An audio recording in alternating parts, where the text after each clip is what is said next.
اور اس پر فیصلہ کیا جاتا ہے. سو ان کی کیا ایسی دلیل تھی جو آپ کو بھا گئی کہ نہیں ہمیں حصہ لینا چاہیے ہے ضمنی انتخاب میں بھی سینٹ کے انتخاب میں بھی، جبکہ آپ کا جماعت کا جو ایک بڑا کلیئر مختلف موقف لگ رہا تھا بظاہر، تو ایسی کیا دلیل پیپلز پارٹی نے دی کہ آپ لوگوں نے کہا کہ نہیں یہ ٹھیک ہے پی ڈی ایم کا یہ موقف ہونا چاہیے؟ دیکھیں پہلی دلیل تو یہ ہے کہ ہمیں یہ خدشہ ہے کہ اس ملک میں ایک کوشش ہے کہ جو صوبوں کے پاس اختیارات ہیں واپس لیے جائیں. یعنی 18ویں ترمیم کے اندر جو تبدیلی ہوئی تھی آئین میں اس کی کچھ شکیں واپس کی جائیں جو ہم سمجھتے ہیں کہ ملک کے لیے بڑا خطرہ ثابت ہوں گی. دوسری جو بات ہے کہ 58(2)B کو واپس لا کر اس قسم کی کوئی چیز واپس لا کر ملک میں ایک نیم صدارتی نظام رائج کرنے کی کوشش کی جائے. اچھا، تو اس پر بڑی مشاورت ہوئی تو ہم نے یہ سمجھا کہ ٹھیک ہے ہمیں اس میدان کو خالی نہیں چھوڑنا. ہم نے کیونکہ یہ جب آئین میں تبدیلی آ گئی تو یہ مستقل ہو جاتی ہے. سو یہ جو تمام باتیں ہیں یہ اس اعلامیے سے پہلے نہیں سوچی گئی کیونکہ یہ بائی الیکشنز کے بارے میں معلوم تھا کہ جنوری میں ہوں گے، پھر سینٹ الیکشنز کے بارے میں موجود تھا، معلوم تھا کہ یہ بھی آگے ہونے جا رہے ہیں، تو آپ کی ٹائم لائن میں پھر یہ جنوری اس وقت اعلان کیوں کیا گیا؟ جی بالکل یہ مشاورت ہوتی ہے نا. ہم نے لگتا ہے کہ آخر تک سوچا نہیں گیا، بڑے یہ سوچا جاتا ہے، سوچ میں تبدیلی آ جاتی ہے. اچھا، اس میں کوئی ایسی بات نہیں ہے. حالات کو دیکھ کر معاملات کو دیکھ کر انسان اپنے اسٹریٹجی میں تبدیلی لاتا ہے. ہم نے تبدیلی لائی ہے.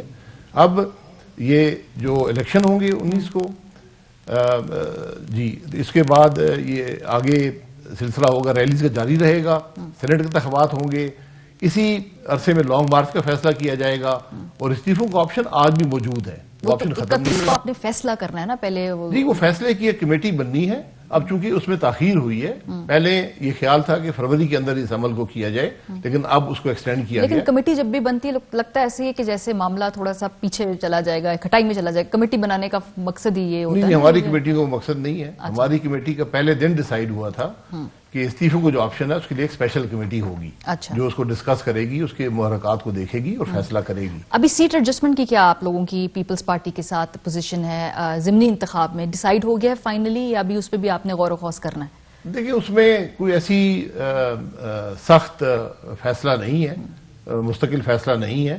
اس میں دو فیصلے ہمیشہ سے رہے ہیں کہ جس جماعت کی سیٹ گئی ہے اسی کا کینڈیڈیٹ وہاں پر آنا چاہیے. ٹھیک ہے.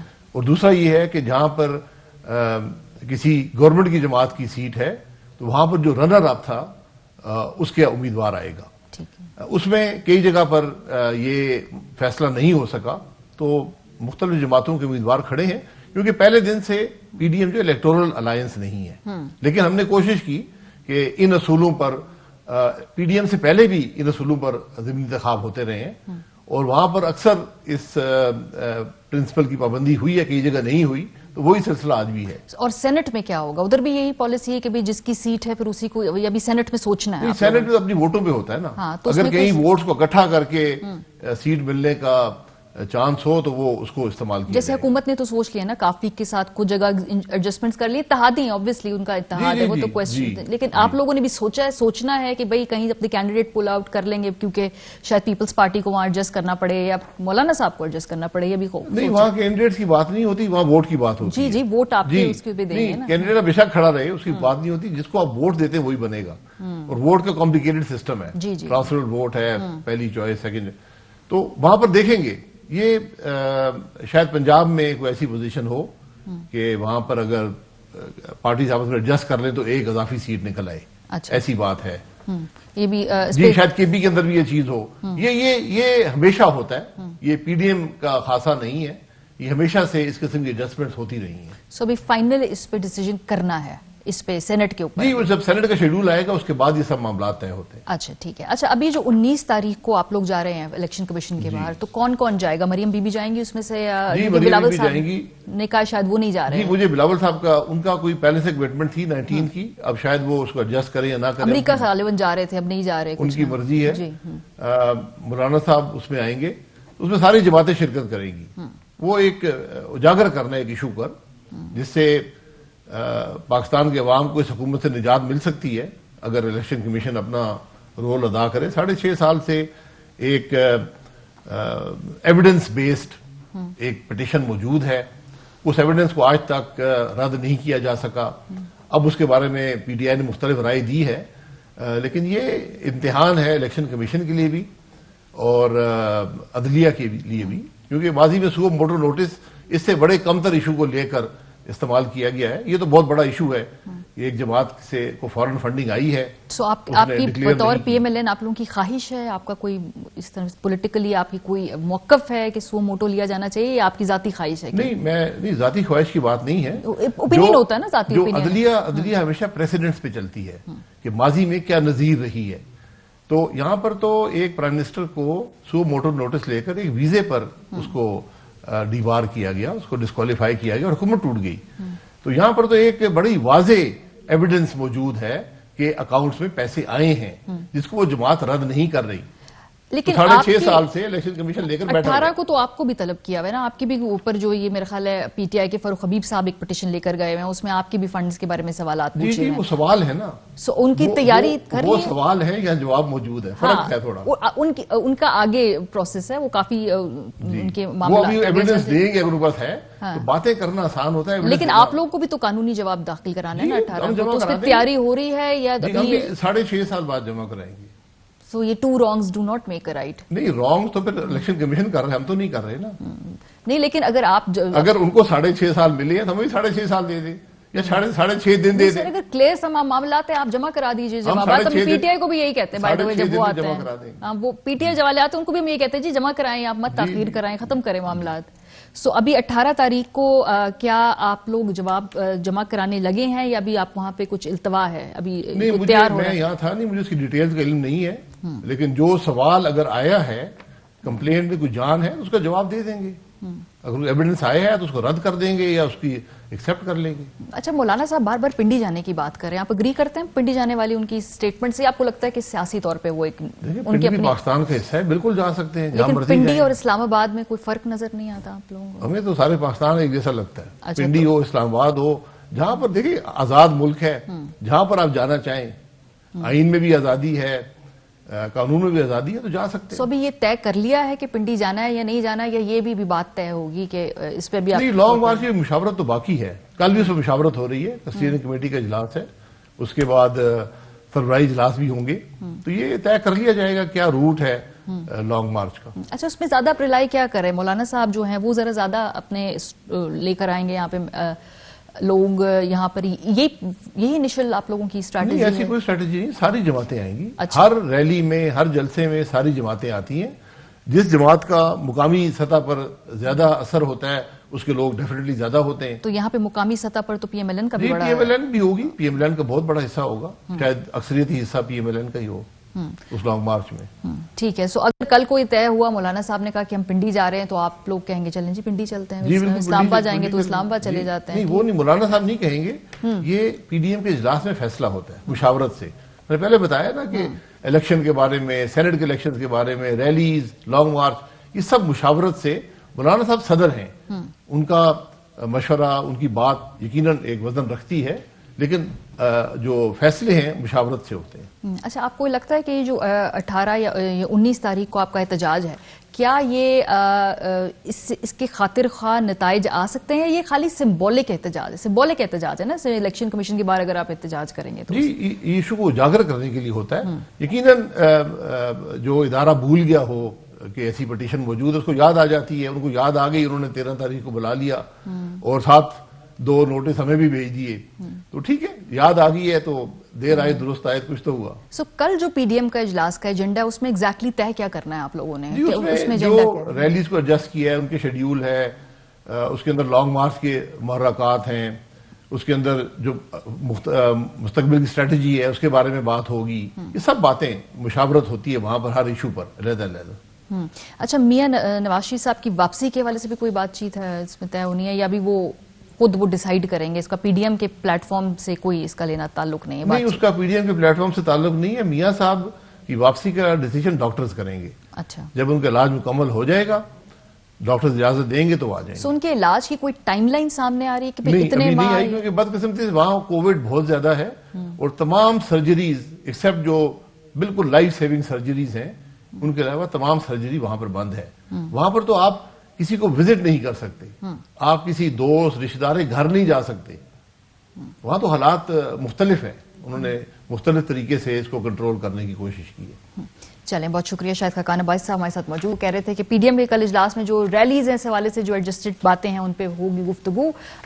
جا رہے ہیں ضرور یہ الیکشن کمیشن کے باہر اور اس پہ وہاں پہ مظاہرہ بھی ضرور ہوگا. پروگرام میں ایک بریک لیں گے، جب واپس آئیں گے تو پھر ذرا بات کریں گے ارناب گیٹ کے حوالے سے. بڑے امپورٹنٹ اور شاکنگ ریولیشنز اس لیے ہیں کیونکہ 1 ارب سے زیادہ آبادی کے اس خطے کی کا جو مستقبل ہے وہ اس طرح سے اس سے جڑا ہوا ہے. بریک کے بعد اس پہ بات ہوگی، ہمارے ساتھ رہیں.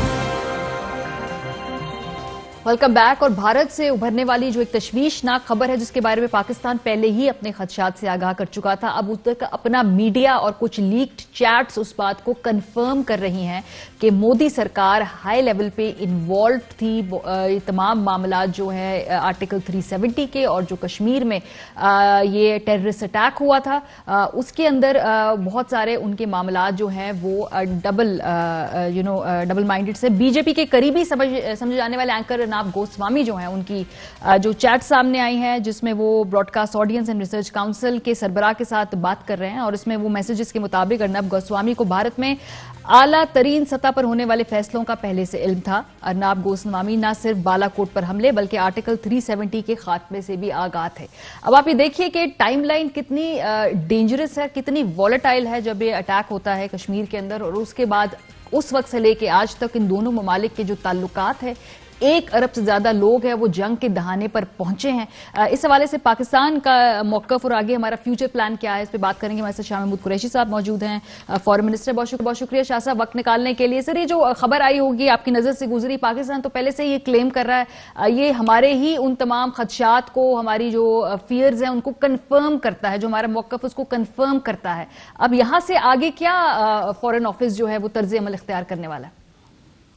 دیکھیے، پہلی بات تو یہ ہے کہ جب یہ پلوامہ کا واقعہ ہوتا ہے تو آپ کے علم میں ہے کہ پاکستان نے فی الفور اس کو رد کیا تھا اور ہم کہہ رہے تھے کہ یہ سٹیج مینج دکھائی دے رہا ہے، یہ فالس فلیگ آپریشن ہے اور اس کی آڑ میں ہندوستان کوئی چال چل سکتا ہے. یہ میرے بیانات آپ دیکھ لیں، پاکستان کا موقف آپ کے سامنے ہے. اور پھر آپ نے دیکھا کہ یہ ساری اب کلائی کھل گئی ہے کہ کس طرح انہوں نے اپنی داخلی سیاست کو اور اپنی الیکٹورل وکٹری کو حاصل کرنے کے لیے 40 اپنی ہی فوجیوں، اپنے جو سپاہی ہیں ان کو مروا دیا اور پھر ان کے مارے جانے پر یہ غم نہیں کرتے. پھر ان کے جو ایک منظور نظر اینکر ہیں جن کا بھی آپ ذکر فرما رہی تھی، وہ کہتے ہیں دیکھو یہ تو زبردست چال ہو گئی، اس سے تو اب ہمارے جو نریندر مودی جی ہیں ان کی تو اب جیتنے کے امکانات بڑے روشن ہو گئے. تو اس سے ظاہر ہوتا ہے کہ یہ کس طرح یہ ایک خطرناک کھیل کھیل رہے ہیں اپنی سیاست کے لیے. پورے اس خطے کے امن کو، استحکام کو داؤ پر لگانے پر تلے ہوئے ہیں اور یہاں کی نیوکلیر انوائرمنٹ جو ہے اس کو بھی مد نظر نہیں رکھتے. ایک طرف دنیا آئے دن یہ کہتی ہے کہ کرائسس مینجمنٹ ہونی چاہیے، اسٹیبلٹی ہونی چاہیے، انوائرمنٹ ایسی ہے جس سے ہمیں نہیں چاہتے کہ ٹینشن جو ہیں وہ ایسکلیٹ کریں اور ڈی ایسکلیشن کا درس دیتے ہیں. اور آپ نے دیکھا کہ جب انہوں نے پاکستان پر حملہ کیا 26 فروری کو تو پاکستان نے صبر کا مظاہرہ کیا، ہم نے ریسٹرینٹ شو کی، ہم نے اپنا ان کا جو ایک پائلٹ ہے جو ہم نے گرفتار کیا اس کو حوالے کر دیا. اب یہ ساری صورتحال ہے. اور پھر آپ دیکھیں جو 14 نومبر کو میں نے ایک پریسر کیا جس میں نے کہا یہ اب ہمارے پاس شواہد ہیں اور وہ شواہد ہم نے انٹرنیشنل کمیونٹی سے شیئر کی. یہ خبر تو اب آئی ہے نا جی. یہ جو 14 نومبر کی میں آپ کو بات کر رہا ہوں کہ ہم نے کہا کہ ہمارے پاس irrefutable ایویڈنس موجود ہے کہ ہندوستان اسٹیٹ اسپانسرشپ کر رہا ہے اسٹیٹ ٹیررزم اور اس کی پش پناہی کر رہا ہے. پھر آپ دیکھیں کہ جو ڈس انفو لیب EU کی جو اس کی ریولیوشنز ہیں، جو اس کے انکشافات ہیں، اب سب یہ تانے بانے آپ جوڑیں نا تو آپ کے سامنے پورا ایک نقشہ بنتا ہے کہ کتنی ایک جو جسے کہتے ہیں نا ہندوتوا ذہنیت کی رجیم کتنا خطرناک کھیل کھیلنے پر تلی ہوئی ہے. وہاں افغانستان میں وہاں سپوائلر کا رول پلے کرتے ہیں اور یہاں بھی آئے دن